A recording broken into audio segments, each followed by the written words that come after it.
Die Finsternis vergeht und das wahre Licht scheint.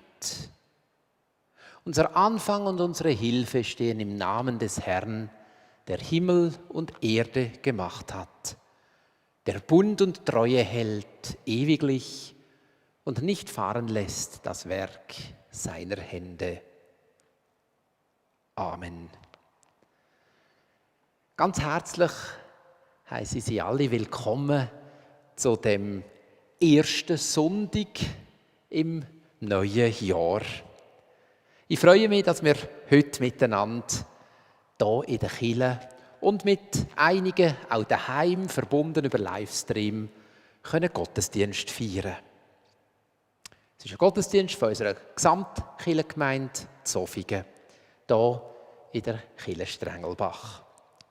Der Roman und der Tobias Meyer sind an der Technik für einen Livestream.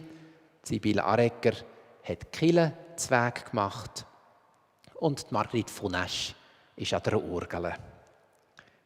Wir feiern den Gottesdienst im Namen von Gott, dem Vater, dem Sohn und dem Heiligen Geist. Amen. Die Weihnachtszeit ist noch nicht vorbei. Der Weihnachtsbaum leuchtet noch. Am nächsten Mittwoch ist der 6. Jänner.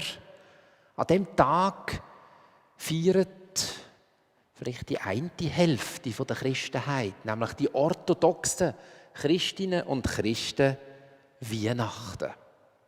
In Griechenland, in Russland und in vielen Ländern vom Osten. Der 6. Jänner ist der eigentlich alte Weihnachtstermin und die sogenannte Epiphaniaszeit, die Zeit der Erscheinung von Gott auf dieser Erde, die dauert noch bis Ende Jänner. Und es ist eben so, das Wunder der Weihnacht braucht jedes Jahr mehr als 1 oder 2 Tage, damit wir etwas von dem Geheimnis spüren können und dem Geheimnis auf die Spur kommen können. Nicht nur heute, jeder Tag ist von Gott gemacht. Und unser Geist müsste eigentlich immer wieder vor Ehrfurcht stillstehen.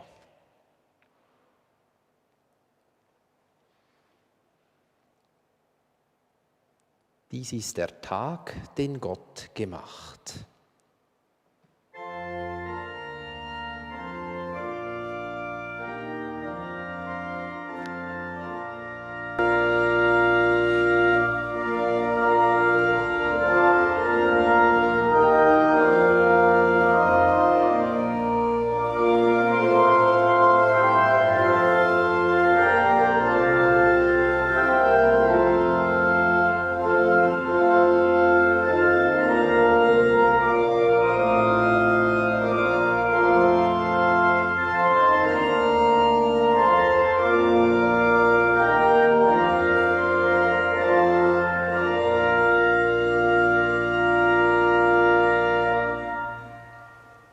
Dies ist der Tag, den Gott gemacht. Sein wird in aller Welt gedacht. Ihn preise, was durch Jesum Christ im Himmel und auf Erden ist. Wenn ich dies Wunder fassen will, so steht mein Geist vor Ehrfurcht still. Er betet an und er ermisst, dass Gottes Lieb unendlich ist.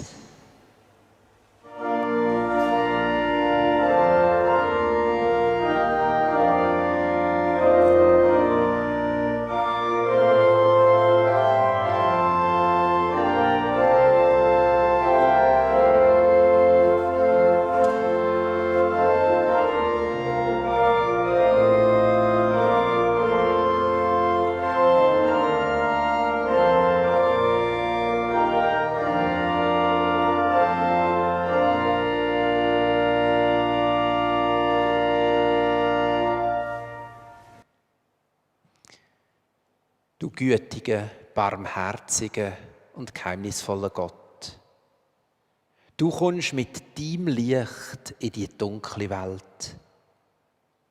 Im Licht von deiner Herrlichkeit zeigt sich die Finsternis noch deutlicher, manchmal hart und unausweichlich. Wir bitten dich, hilf du uns, die dunklen Seiten in unserem Leben und in unserer Welt zu benennen, zu sehen und sie damit umzuwandeln durch dein Licht. Hilf uns, unsere Ungeduld und unsere Rechthaberei, unsere Mutlosigkeit und unsere Angst, unseren Mangel an Liebe zu verwandeln in Dankbarkeit, in Vertrauen, in Liebe, in Geduld, in Demut, in Frieden. Wir bitten dich, lass das Dunkle nicht überhand nehmen. Hilf das Sterben, der Egoismus, der Hass und die Gewalt ein Ende nehmen. Hilf du uns, innezuhalten, zur Ruhe zu kommen und an dich zu denken, du, wo das Dunkel durch Licht erhellt hast. Amen. Jesus Christus sagt, ich bin in die Welt gekommen als ein Licht, damit wer an mich glaubt, nicht in der Finsternis bleibt. Amen.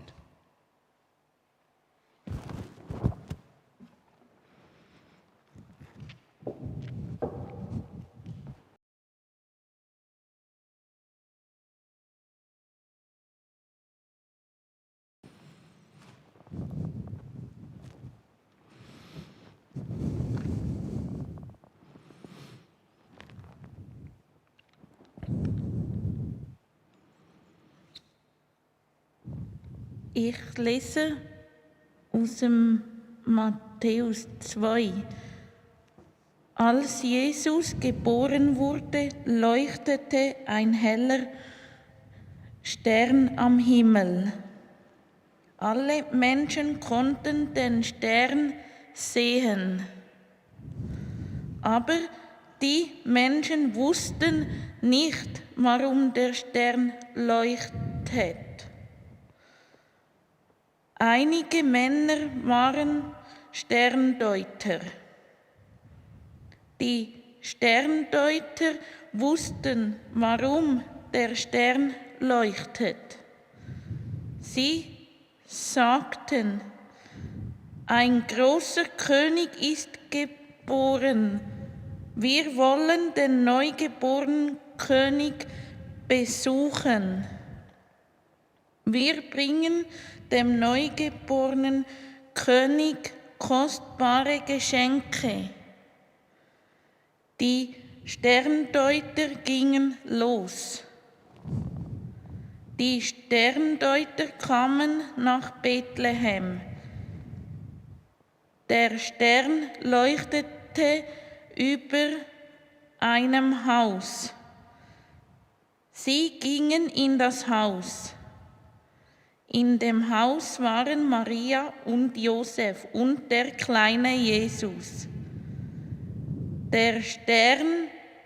Die Sterndeuter wussten, der kleine Jesus ist der neue König. Die Sterndeuter freuten sich sehr. Sie machten eine tiefe Verbeugung. Sie geben Jesus kostbaren Geschenke, glänzendes Gold und duftende Weinrauch und Myrrhe als wertvolle Medizin.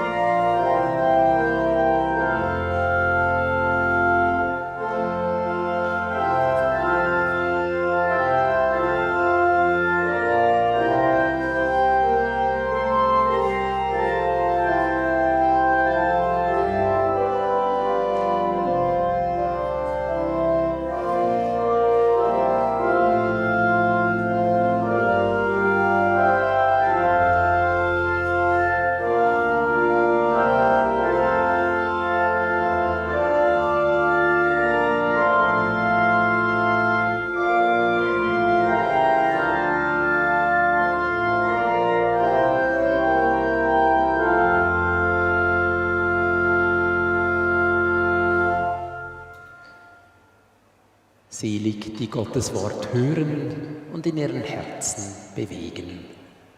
Amen. Als Antwort auf das, was wir gehört haben und als Glaubensbekenntnis lesen wir miteinander die 3 Strophen vom schönen Paul-Burkhardt-Lied, das ist der Stern von Bethlehem. Das ist der Stern von Bethlehem. Machet euch auf und folget dem. Es ist der allerschönste Stern. Kommen ihr Leute von nah und fern. Zum Heiland führt der Stern uns hin. Drum folget alle, gross und klein. Er liegt im Krippli, arm und bloß. Aber er wird ein König groß. Lobet und danket unserem Stern, folget dem nah und folget gern. Einmal denn winkt er uns und treibt über uns in die Ewigkeit.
Gnade sei mit euch und Friede von Gott, unserem Vater und dem Herrn Jesus Christus.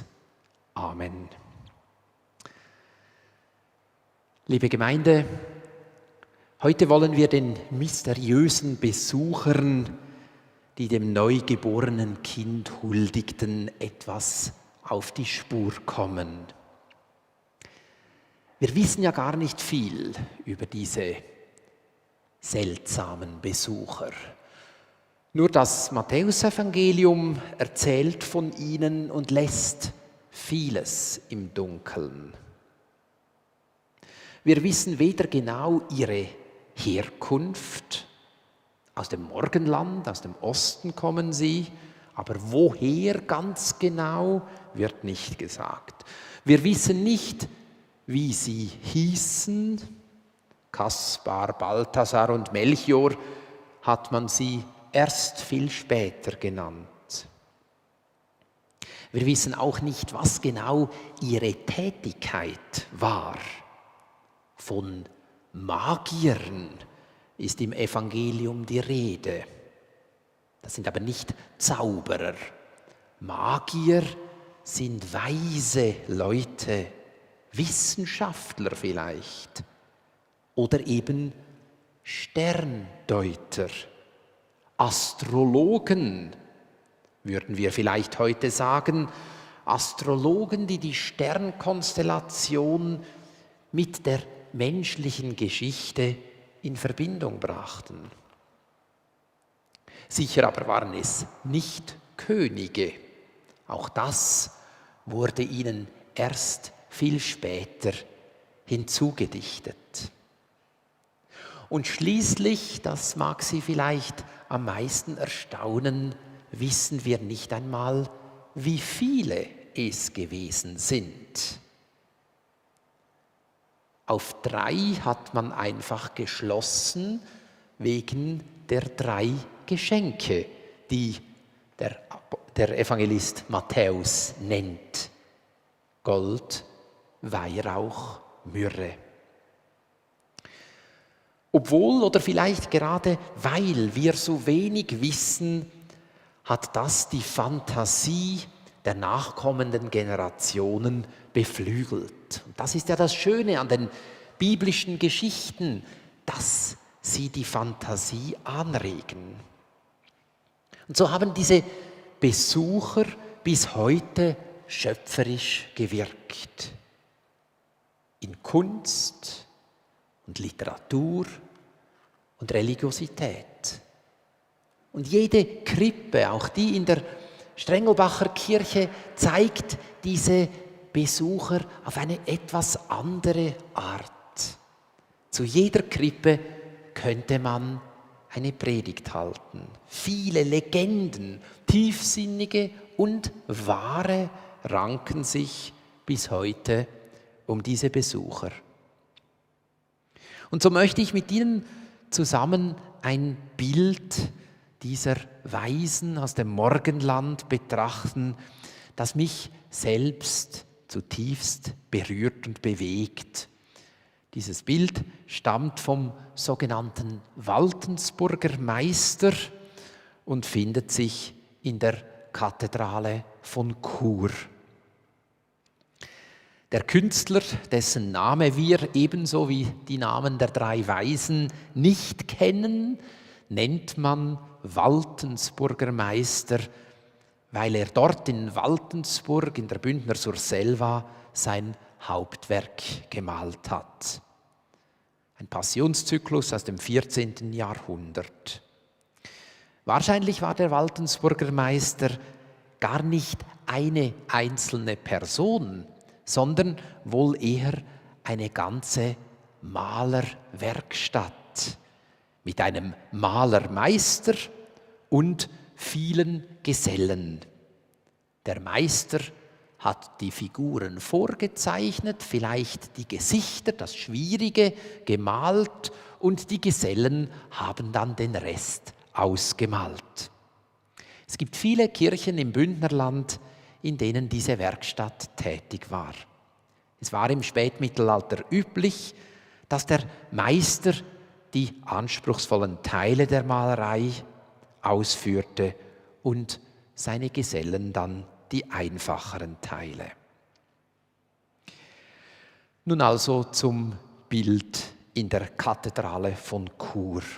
Es wurde zwischen 1330 und 40 gemalt und befindet sich etwas versteckt in einer Seitenkapelle links vom Eingang. Wenn Sie also mal in diesen Tagen Zeit haben, nach Chur zu fahren, die Kirchen sind ja glücklicherweise immer offen, da können Sie dieses Bild sehen.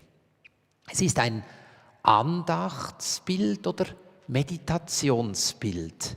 Das heißt, es will betend betrachtet werden. Die biblische Geschichte, die wir vorher gehört haben, ist hier mit ganz viel Fantasie ausgemalt und neu und aktuell für das Leben der Betrachtenden interpretiert. Wie es seit dem frühen Mittelalter üblich war, werden die Besucher hier eben nicht als Wissenschaftler, nicht als Sterndeuter und Astrologen, sondern als weitgereiste Könige dargestellt, mit prächtigen Gewändern und Kronen auf dem Kopf. Am eindrücklichsten ist für mich die Deutung der 3 Personen als 3 Lebensalter. Beginnen wir ganz links im Bild. Der erste oder der hinterste König trägt einen grün-gelblichen Umhang und hält sein Geschenk hoch. Er ist als Jüngling dargestellt, vielleicht bewusst als Grünschnabel. Sein Mantel hat auch einen grünlichen Touch. Noch kein Bartwuchs, sein Gesicht ist ganz jugendlich, keine Falten sind zu sehen, geraden und erhobenen Hauptes steht er da. Er blickt auf sein Geschenk, ein wohlproportionierter goldener Kelch, den er vorsichtig, aber auch stolz und selbstbewusst vor sich herträgt. Konzentriert, aufmerksam geht er seinen Weg. Oder wirkt er fast ein bisschen träumerisch? Mit der einen Hand weist er schon Richtung Stern, die Augen sind auf den Weg, der vor ihm liegt, gewandt, mit den Ohren lauscht er auf das, was ihm der Zweite zu sagen und zu zeigen hat. Der Maler charakterisiert hier also den geistlichen Weg im Jugendalter. Der junge Mensch sucht seinen Weg durch die Welt, noch etwas unsicher, aber aufmerksam, vorsichtig, hörend, lernend von anderen. Er soll und darf durchaus auch stolz auf seine Gaben, seine Talente sein. Er soll sie vorsichtig vor sich hertragen, anderen zeigen, präsentieren, anpreisen. Aber er braucht einen, der ihm vorausgeht, der ihm den Weg zeigt und ihn vor allem auf das Wesentliche aufmerksam macht. Den Stern am Himmel, das Geheimnis der Welt und des Lebens. Und damit kommen wir zum zweiten mittleren König. Er trägt einen purpurnen Umhang und eine weiße Stola darüber. Sein ausgestreckter Arm zeigt nach vorn, auf den Stern, auf die Richtung, die sie zu gehen haben. Er ist der Mensch in der Mitte, vielleicht auf dem Höhepunkt seines Lebens.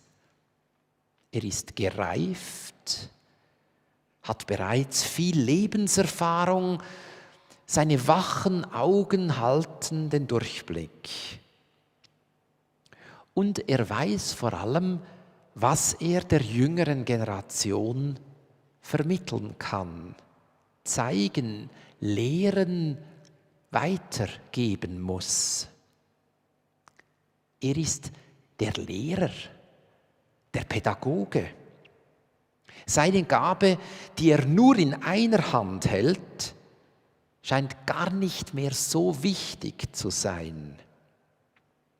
Viel wichtiger ist die Vermittlung, die Weitergabe der Gaben und Talente. Der geistliche Sinn des reifen Alters, der Mitte des Lebens ist es also, von sich selbst und seinen Gaben Abstand zu nehmen, sich selbst nicht mehr so wichtig und ernst zu nehmen, sondern anderen auf dem Weg zu helfen, andere auf das Wichtige hinzuweisen.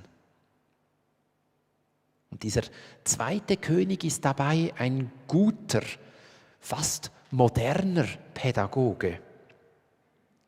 Er nimmt nämlich den Jüngeren nicht einfach an der Hand. Seinen Weg muss der Jüngling allein gehen.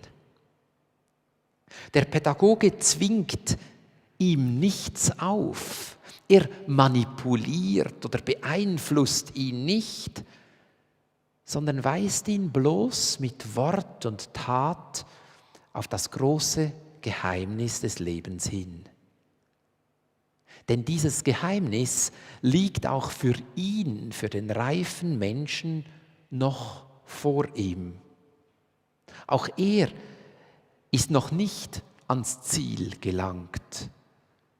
Auch er hat noch nicht gefunden, geschweige denn, dass er das Ziel des Lebens schon in Händen halten könnte.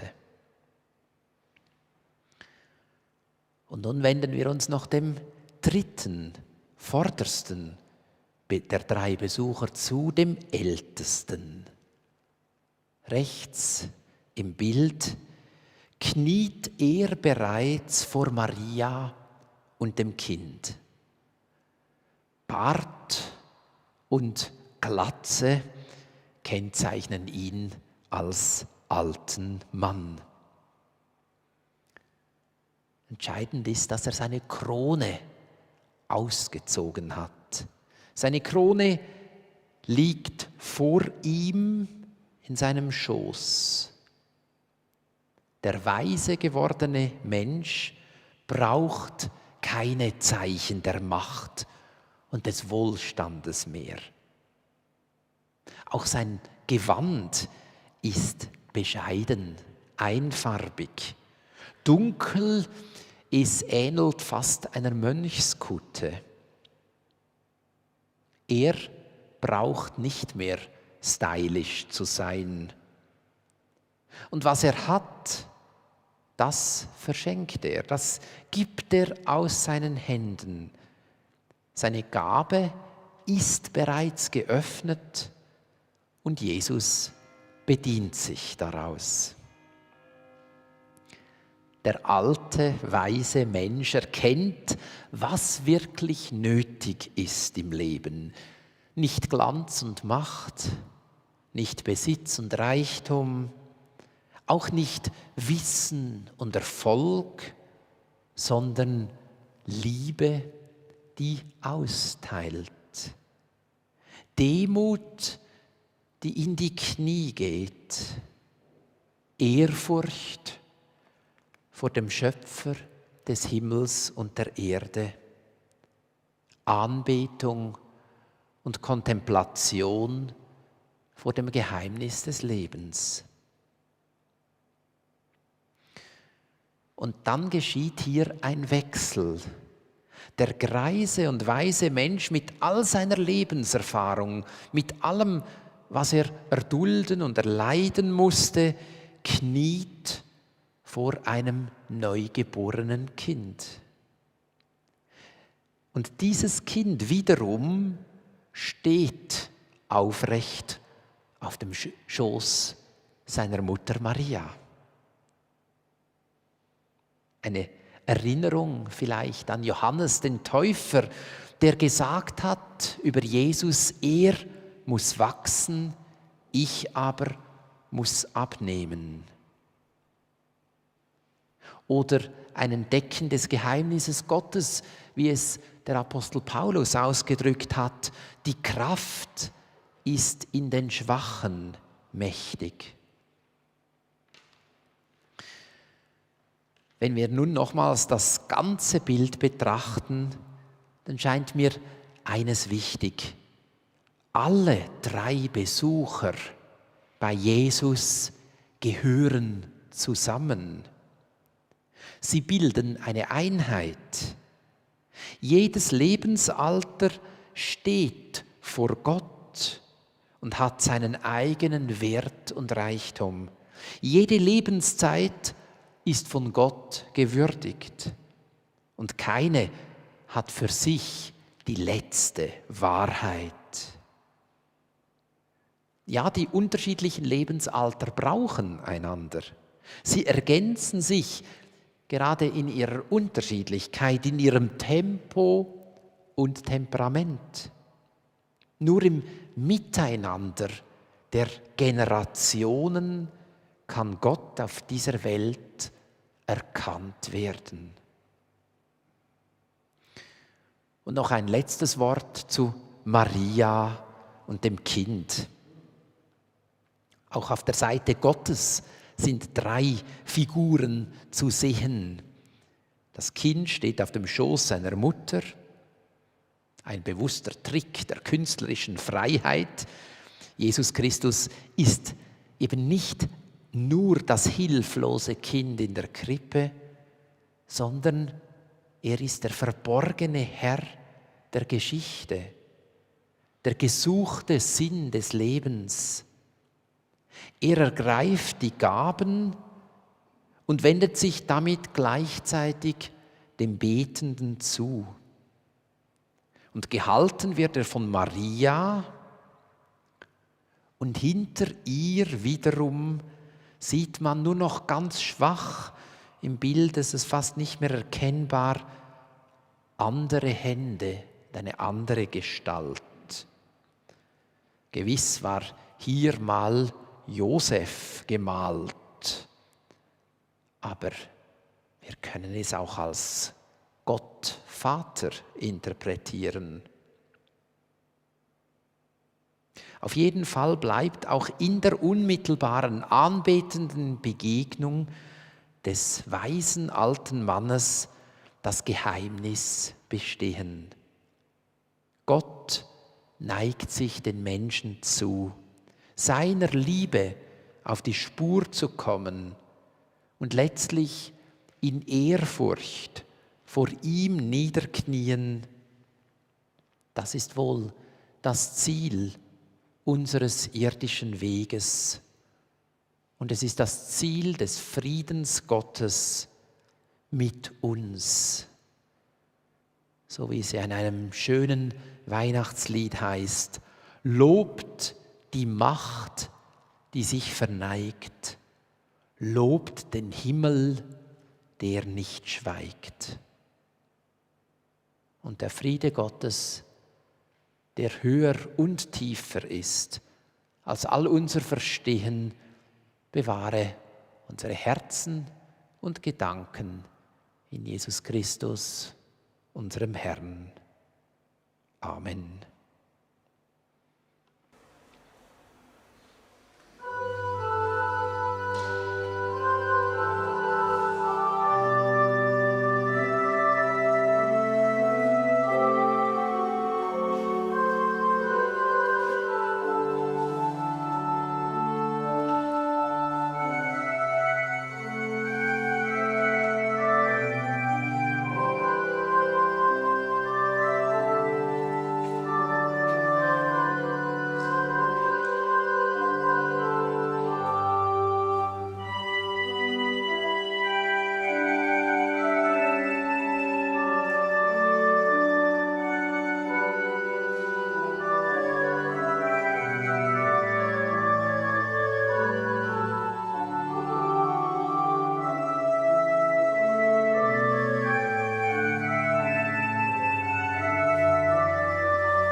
Zum Fürbittegebet und zum gemeinsam gesprochenen Unser Vater bitte ich Sie, wenn Sie können, aufzustehen.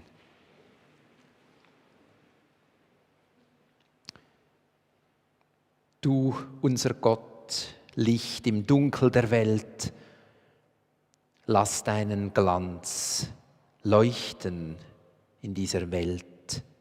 Wende dein menschliches Antlitz uns zu. Erleuchte uns mit dem Licht der Vernunft und dem Licht der Gnade, mit dem Geheimnis deiner Gegenwart. Wir bitten dich für Kinder und Jugendliche, für alle, die ihren Weg durchs Leben suchen, für Schülerinnen und Schüler, dass sie neugierig durch die Welt gehen und nicht aufhören zu staunen und nach dem zu fragen, was die Welt im Innersten zusammenhält. Wir bitten dich für Lehrerinnen und Lehrer, für Eltern, Großeltern, für alle, die Vorbilder sein sollten oder wollen. Hilf ihnen, ihre Verantwortung für diejenigen wahrzunehmen, die ihnen anvertraut sind. Wir bitten dich für die alten Menschen, dass sie weise werden, gebeugt nicht von der Last der Tage, sondern vom Reichtum der Erfahrung und der Demut vor deinem Geheimnis. Wir bitten dich für alle, die ihren Ort in dieser Welt nicht gefunden haben, für alle, die umherirren, für alle, die unter Gewalt oder Krieg, unter Krankheit und Schmerzen, unter Einfalt und Konkurrenzkampf leiden. Sei du bei ihnen und hilf allen, die sich um andere kümmern. Wir bitten dich für deine Kirche, für die Christinnen und Christen auf der ganzen Welt, dass sie dein Licht ausbreiten und für Versöhnung und Frieden wirken. Und so legen wir alles, was uns sonst noch bewegt, in das Gebet, das uns mit allen Christinnen und Christen auf der ganzen Welt verbindet. Unser Vater im Himmel, geheiligt werde dein Name, dein Reich komme, dein Wille geschehe, wie im Himmel, so auf Erden. Unser tägliches Brot gib uns heute und vergib uns unsere Schuld, wie auch wir vergeben unseren Schuldigern. Und führe uns nicht in Versuchung, sondern erlöse uns von dem Bösen. Denn dein ist das Reich und die Kraft und die Herrlichkeit in Ewigkeit. Amen.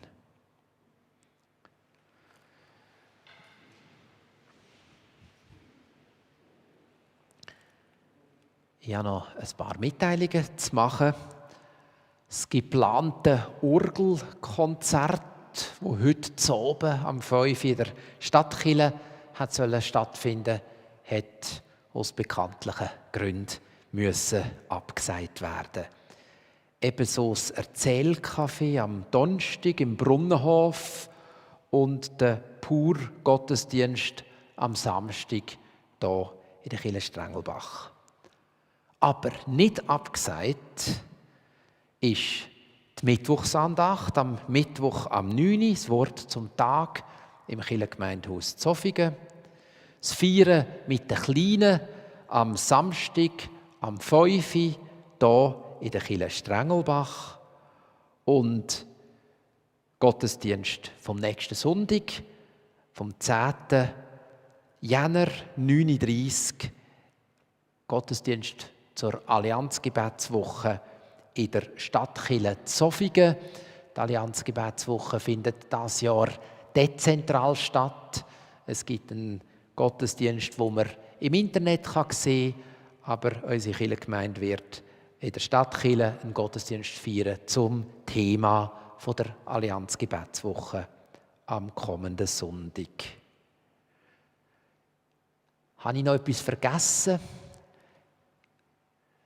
Sonst aktuelle Sachen schauen Sie am besten auf der Homepage der Kirchengemeinde nach. Die Kollekte, die wir am Ausgang zusammenlegen, ist bestimmt von der Kantonalkirche für Bibelverbreitung bzw. für die Schweizerische Bibelgesellschaft. Die Bibelgesellschaft unterstützt und fördert Übersetzung, Herstellung und eine sinnvolle Verbreitung von Bibelteil und von biblischer Literatur im In- und Ausland. Sie engagiert sich dafür, die Bibel in verständlicher, moderner und den Bedürfnissen der Menschen angepassten Formen und Sprachen zu publizieren. Es gibt viele Orte, wo sich Menschen die Bibel gar nicht leisten können, aus finanziellen Gründen oder weil Übersetzungen in die betreffenden Sprachen fehlen. Dort engagiert sich die Bibelgesellschaft, um die frohe Botschaft der Bibel vielen Menschen auf dieser Erde nachzubringen.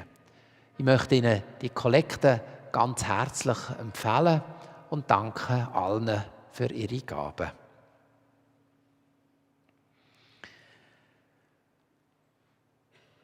Das Schlusslied hören wir das erste Mal die Melodie auf der Orgel und nachher lesen wir es miteinander noch lesen.